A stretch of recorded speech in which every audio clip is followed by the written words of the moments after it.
My name is Edward Lawson, and I have always believed in honesty, loyalty, and the unyielding bond of marriage. For over a decade, I had built a life with my wife, Miranda. We met during our college years, and I adored her from the moment I laid eyes on her smile. Together, we crafted dreams of a future filled with trust and unending affection. Little did I know that behind that alluring smile was a secret that would shatter my world. Our early years were filled with laughter, shared ambitions, and long conversations about our hopes. Miranda was not only my partner but also my best friend. I often found myself imagining an eternal journey with her by my side. The foundation of our marriage was built on promises, both spoken and unspoken. We pledged to cherish each other through thick and thin, never allowing life's inevitable storms to tear us apart. Yet, as the years went by, subtle changes began to emerge, tiny fractures in the facade of perfection that I had so blindly trusted. It began with a shift in her behavior. Miranda started to come home late without a proper explanation. I attributed it to her increasing responsibilities at work, not wanting to burden her with my trivial concerns. But deep inside, a niggling doubt had begun to take root. I would glance at her phone as she set it on the kitchen counter, noticing the encrypted messages and secret notifications. Each time I questioned her, she brushed it off with a weak smile and a dismissive remark, saying it was nothing to worry about. I convinced myself that I was overthinking, that maybe it was all in my head. Yet, as the weeks turned into months, the signs became impossible to ignore. The turning point came on a chilly autumn evening when I returned home earlier than usual. The sound of subdued laughter and hushed whispers emanated from our living room. With a heavy heart, I pushed the door open, only to find Miranda in the arms of another man. My mind reeled, and the world seemed to slow down. The shock of betrayal crashed over me like a tidal wave, leaving me numb and disoriented. In that moment, every shared memory, every whispered promise, and every future plan shattered into a million irretrievable fragments. The man, whose name I later learned was Daniel, stood frozen, caught in the act. His eyes met mine, and in that brief, suspended moment, I could see not just his guilt but a profound indifference that cut deeper than any words could. Miranda's eyes welled up with regret as she stuttered incoherent apologies, but there was no solace in her words. The betrayal had left a permanent scar, and my heart felt heavier than it ever had before. In the following days, I grappled with a maelstrom of emotions, anger, sorrow, and disbelief. My inner turmoil was compounded by the need to adhere to the moral guidelines that I had once revered, even those imposed by the digital community we had both once enjoyed. I was aware that any expression of my pain needed to comply with the ethical standards of platforms like YouTube, where personal narratives were shared with sensitivity and respect. I wanted to tell my story without resorting to slander or hate, to let the world know of my suffering while remaining true to the principles of integrity. I began to reflect on how our relationship had reached this tragic impasse. Miranda and I had once been so connected, so in tune with each other's thoughts and feelings. I recalled the nights spent talking under starlight, the shared dreams of building a life of warmth and understanding. And yet, somewhere along the way, the communication had broken down, the emotional intimacy had been eroded by unspoken resentments and unmet expectations. I realized that I had been oblivious to the subtle shifts in her demeanor, too caught up in my own idealized version of love to notice the red flags waving in the distance. It was a painful process, trying to piece together the moments that led to her infidelity. I combed through memories, looking for the earliest hint of discontent, the smallest sign of a heart turning away. Each recollection was like a shard of glass that cut deeper into my soul, reminding me of the trust that had been so blatantly betrayed. I began to document my thoughts, not with the intent to seek revenge, but as a means of understanding how our lives had diverged so drastically. In those solitary hours, I questioned everything I had ever believed about loyalty and commitment. The betrayal forced me to confront my own vulnerabilities and shortcomings. Was I too complacent? Had I taken our love for granted, assuming it would last forever without effort? The introspection was brutal, a mirror reflecting not only my pain but also the unspoken truths about my own imperfections. I found myself oscillating between the desire to forgive and the need for retribution. The thought of reconciliation seemed impossible, the trust had been irrevocably broken. At the same time, the idea of cutting ties with Miranda, of severing the only bond that had ever truly defined me, filled me with a sense of despair and loss. As the days passed, I realized that I was at a crossroads. I had to decide whether to let this betrayal define me or to rise above it, to rebuild my identity from the ruins of what once was a cherished love. The digital world, where stories like mine often resonated with others, became both a refuge and a battleground. I resolved to share my journey with those who might be experiencing similar heartbreak, to speak out about the pain of betrayal without descending into bitterness or hate. My hope was that, by telling my story, others might find the courage to confront their own truths, to rebuild their lives with honesty and resilience. In the quiet solitude of my study, with the weight of loss pressing down on me, I began to write. Every word was a step toward reclaiming the parts of myself that had been lost in the shadows of deceit. I promised myself that I would not allow this betrayal to shatter my spirit completely. Instead, I would use it as a catalyst for transformation, a painful but necessary journey toward self-discovery and eventual healing. Standing at the threshold of a new chapter, I was painfully aware that the path ahead would be strewn with obstacles and memories of a love that was now nothing more than a painful echo. Yet, even as I vowed to rise from the ashes of my former life, I knew that the journey would be long and arduous.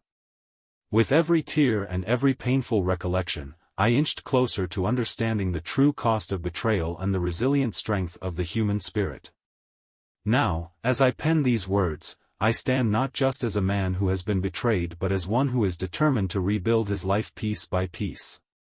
The road ahead is uncertain, and the scars of this betrayal will undoubtedly remain as reminders of what once was. But I am resolved to move forward, to honor the memory of a love that, despite its tragic end, taught me the importance of truth, loyalty, and the courage to confront one's deepest wounds. In the weeks following that fateful evening, my life became a relentless whirlwind of anger, disbelief, and self-doubt. I tried to resume my normal routine, but every familiar corner of our once shared home whispered painful memories of what had been. The weight of betrayal settled over me like a dense fog, obscuring any hope of clarity or resolution. I found myself caught between the desire to confront Miranda and the fear of what such a confrontation might unleash. During long, sleepless nights, I would replay that moment of discovery over and over in my head. The sound of our front door creaking open, the muffled laughter echoing from the living room, and the heart-stopping sight of Miranda in Daniel's arms were etched into my mind. It was as if time itself had fractured, splitting into a before and after the betrayal. I could no longer trust the familiar, every gesture, every word was now shrouded in suspicion. The person I once knew had become an enigma, her true intentions hidden behind a mask of remorse and regret. I spent countless hours wandering through the empty halls of our home, each step reverberating with memories of happier times. I recalled the moments when Miranda's laughter filled the rooms, when her presence was a beacon of warmth in my otherwise ordinary existence. Now, every creak of the floorboard, every sigh of the wind through the window, served as a reminder of the love that had once bound us together. I wrestled with conflicting emotions.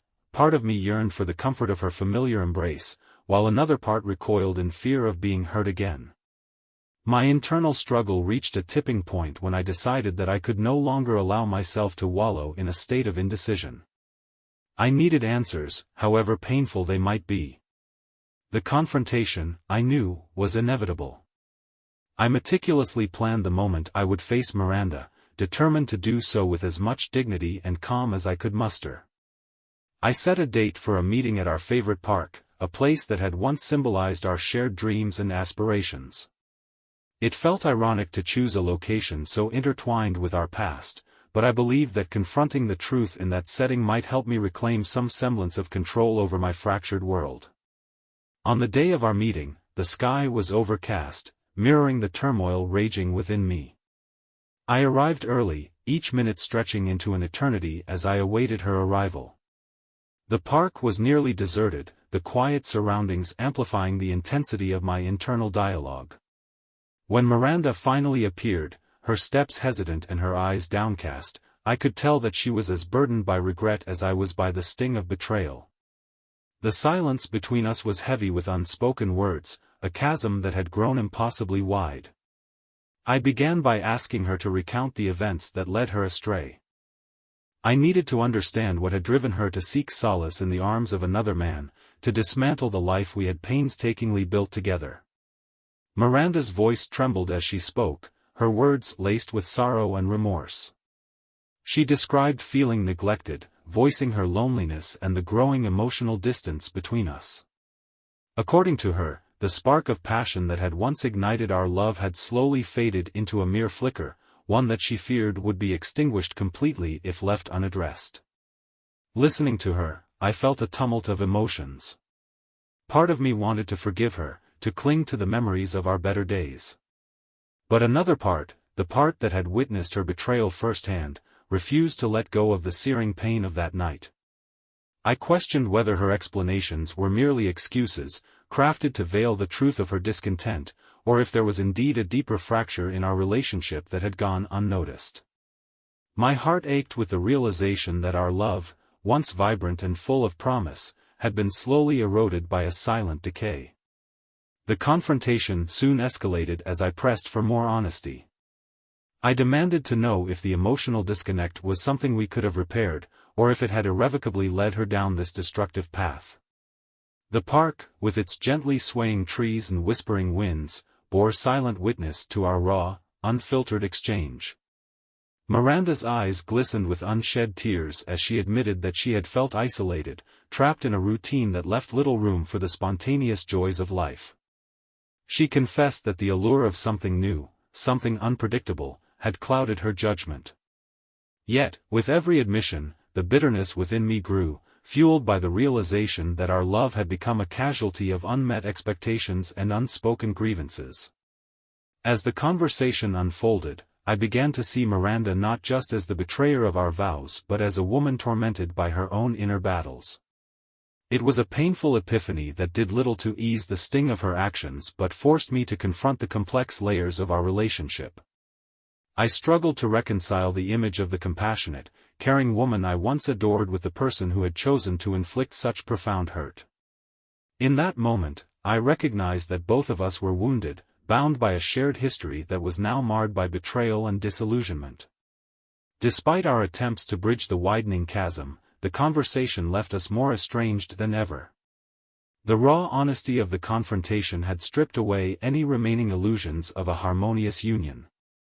I realized that while Miranda sought solace in explanations and regret, I was left grappling with the stark reality that trust, once broken, was nearly impossible to restore.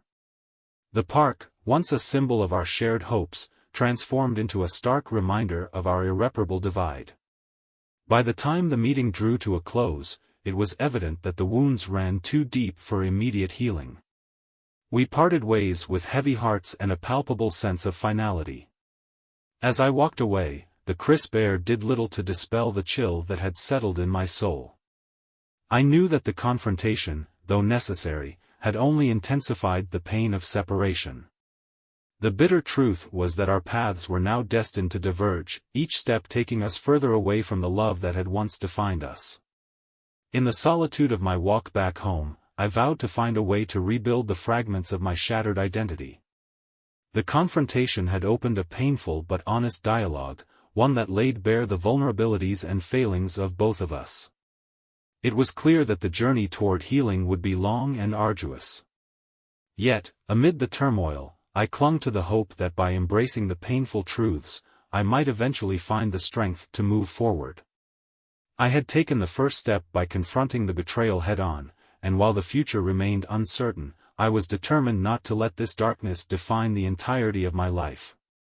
In the weeks that followed our painful confrontation, the remnants of our shared life began to crumble with a relentless, unyielding force. Every corner of our home resonated with memories of happier times, a silent witness to a love that once seemed eternal. Now, I, Edward Lawson, found myself trapped in a labyrinth of memories, regrets, and bitter realizations. The conversation with Miranda in the park had done little to mend the fractures between us. Instead, it had deepened the chasm of mistrust and disillusionment that had been growing over the months. Each morning, I awoke to the heavy silence that now permeated our home. The echo of Miranda's footsteps had long since faded, replaced by the dull thud of my own heart as I grappled with a painful truth: the life we once promised each other was slipping away, strand by fragile strand. I tried to cling to the remnants of our past, portraits of better days, handwritten letters filled with hope, and shared laughter that now only served as cruel reminders of what had been lost. Yet, every attempt to find solace in these relics of our history only deepened the wounds that time seemed unable to heal. As days turned into nights, the emotional distance between us grew increasingly palpable. The house, which had once vibrated with the warmth of two intertwined souls, now stood cold and desolate, its halls echoing with the sound of an inevitable farewell. I wandered through each room as if searching for answers, but the truth was that I was surrounded by questions that no amount of introspection could answer. The betrayal had unleashed a torrent of emotions that threatened to overwhelm me, a maelstrom of anger, sorrow, and the bitter taste of regret. Miranda, too, seemed to be battling her own inner demons. Our interactions became stilted and laden with an unspoken tension that neither of us knew how to dissolve. We moved around each other like wary strangers, our conversations reduced to curt exchanges about daily trivialities. The once intimate glances that had signified mutual understanding were now replaced by sidelong looks and fleeting moments of avoidance. I observed her retreat into herself, as if the woman I had once known was retreating behind a wall of guilt and sorrow that I could neither breach nor comprehend. Late one evening, after an agonizing day spent in silent isolation, I found myself compelled to confront the growing void between us once more. In a moment of uncharacteristic vulnerability, I broached the subject of our future. "Miranda," I said softly, my voice trembling with an emotion I struggled to contain, "where do we go from here? Is there any path that can lead us back to what we once were?" Her eyes, red-rimmed and distant, met mine with a heaviness that spoke of despair and resignation. For a long, agonizing minute, neither of us uttered a word. It was as if we both recognized the futility of trying to mend what had been irreparably broken. In that silence, I sensed an inner resolve begin to take shape, a realization that perhaps our once inseparable bond had reached its final, irrevocable chapter. My mind replayed the images of betrayal, the raw confrontation in the park, and the disheartening coldness that now defined our every interaction. It was then that I recognized the harsh inevitability of our situation. The love that had once burned so brightly was now reduced to flickering embers, struggling in the darkness of disillusionment and despair. The days that followed were marked by a series of small, yet telling incidents that underscored the finality of our predicament. A forgotten coffee cup on the counter, a pair of shoes left by the door, mundane details that once symbolized shared routines now stood as silent markers of separation. Every action, every gesture, seemed to signal that we were living two parallel lives under the same roof, each isolated in our own private world of hurt. I began to document these moments in a tattered journal, not as a means of revenge, but as a way to capture the slow, inexorable decline of a bond that had once defined me.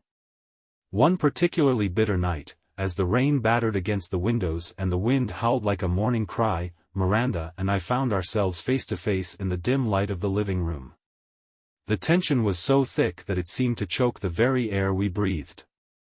In that charged atmosphere, words came tumbling out, sharp, accusatory, and laced with the venom of accumulated pain.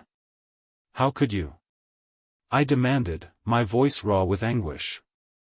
"After everything we've shared, after every promise we made?" Her silence was an answer in itself, a stark admission that words could no longer capture the depth of our disillusionment. In that moment, the finality of our separation became glaringly obvious. Our attempts to salvage even a semblance of our former connection only led to more bitter arguments and hurtful exchanges. It became evident that the wounds were too deep, the betrayals too profound, for us to bridge the divide. The love that had once been our sanctuary was now transformed into a battlefield where each word was a weapon and every silence a declaration of defeat. I realized that our paths, once intertwined in a beautiful tapestry of shared dreams, were now diverging into separate, irreconcilable journeys. With each passing day, the finality of our situation became more apparent. The bitter taste of disillusionment had permeated every aspect of our existence, leaving behind only the remnants of a love that was too fragile to withstand the weight of betrayal. I began to understand that clinging to the past was not a path to healing, but rather a road to further suffering.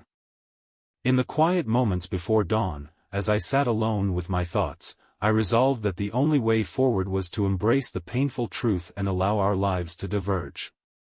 We had become two wounded souls tethered together by a history too painful to bear, and the only path to salvation lay in a final, irrevocable separation.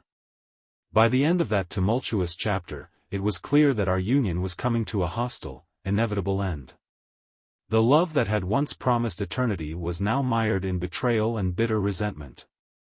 As I stared out into the rain-soaked night, the finality of our fate weighed heavily upon me. The journey toward healing would be long and arduous, and the scars of our shared past would forever be etched into my memory.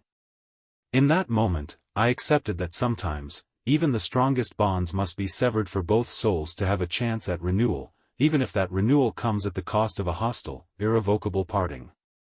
The inevitable day arrived, heavy with a storm of emotions that had been building for months.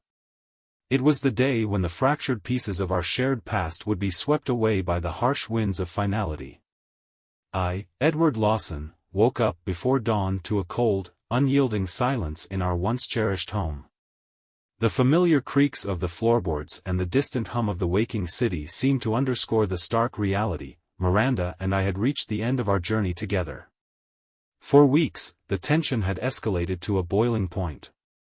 Every attempt at conversation devolved into an exchange of bitter accusations, each word slicing through the fragile remnants of any love that might have lingered. The confrontation in the park, the long, silent nights, and the painful admission of growing discontent had all led to this moment, a final, irrevocable rupture. I had wrestled with the idea of reconciliation, desperately clinging to the hope that time might heal our wounds, but deep down I understood that what was left was not love but only resentment and the poisonous seeds of betrayal. I found Miranda in the kitchen, her back to me as she methodically packed a suitcase. The clink of her belongings was a metronome marking the end of a life we once planned to share. When she turned to face me, the light in her eyes was not filled with regret or sorrow but with a steely resolve that matched my own.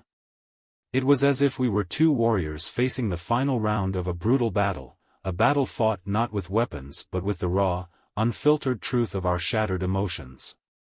"Edward," she began, her tone cool and detached, "we cannot keep living in this cycle of pain. Every day, every word, every silence just reminds us of everything that went wrong."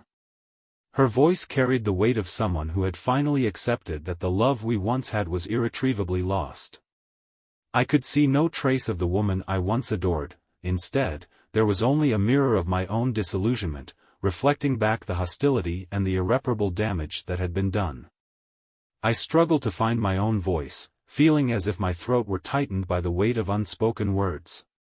"Miranda," I attempted, but the words caught in the chasm of our shared despair. The air between us crackled with an intensity that no longer allowed for gentle conversation or soft apologies. The pain had hardened into a wall, each brick laid with betrayal, sorrow, and shattered trust. "Look at us," she interrupted, her voice rising with a fierce clarity. "We are nothing but echoes of a love that once was. I refuse to spend another day trapped in a relationship where the only thing we share is bitterness." Her statement hit me like a blow, a final confirmation that every attempt at salvaging our union had been in vain. In that moment, the truth became as clear as the relentless rain that began to pelt the windows outside. The storm outside seemed to mirror the turbulence inside me, a raging tempest of emotions that had long been suppressed. As the first heavy drops fell, I felt the finality of our separation seep into every fiber of my being. The remnants of our past, the photographs, the letters, the mementos of better times, stood as silent witnesses to a history that could not be rewritten. They were relics of a life that now belonged to a time long gone. With each passing minute, our conversation grew more heated, the exchange of words devolving into a volley of blame and regret. Miranda's voice, once so soft and comforting, was now sharp and cold, every syllable laden with the finality of her decision. "I have spent too long living in the shadow of what you couldn't give me," she declared, her eyes blazing with a mixture of defiance and sorrow. "You were so caught up in your own illusions of perfection that you failed to see what was right in front of you." Her words pierced the silence, a final indictment of all that we had failed to nurture in our relationship.